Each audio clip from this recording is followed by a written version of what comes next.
कल बयान दिया कि जो पिछली सरकार थी वो हफ्ता लेती थी, हम हफ्ता दे रहे हैं। देखिए, आप तो ठेकेदारों से हफ्ता लेते हो और जनता की तिजोरी से, जिस तिजोरी में पैसा नहीं है उससे आप वोट खरीदते हो, ये मैं कह सकता हूँ।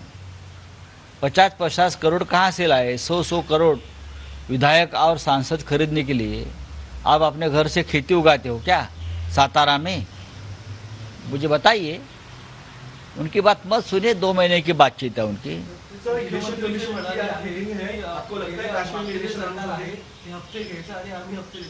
ज्यांचं संपूर्ण आयुष्य आमच्या पक्षात असताना सुद्धा हप्तेबाजीवरच पोचलं गेलं बरं का.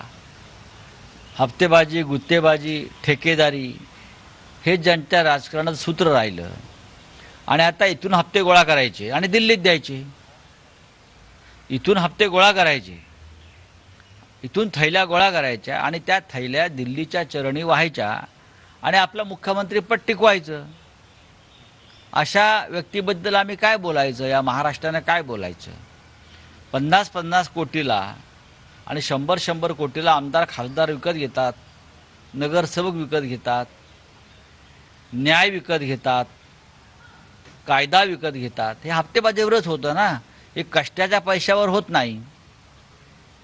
तर अशा व्यक्तीबद्दल न बोललेलं बरं, जनता बोलेल.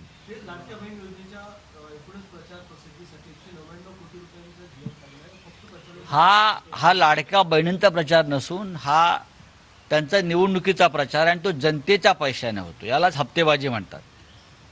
सरकारी तिजोरीतून हप्तेबाजी सुरू आहे. हे राज्याच्या इतिहासामध्ये प्रथम घडतंय. जनतेच्या कराच्या पैशातून इतकी मोठ्या प्रमाणात हप्तेबाजी होते. सर, अजित पवार को पूछा गया कि फिर से आप शरद पवार के साथ जा सकते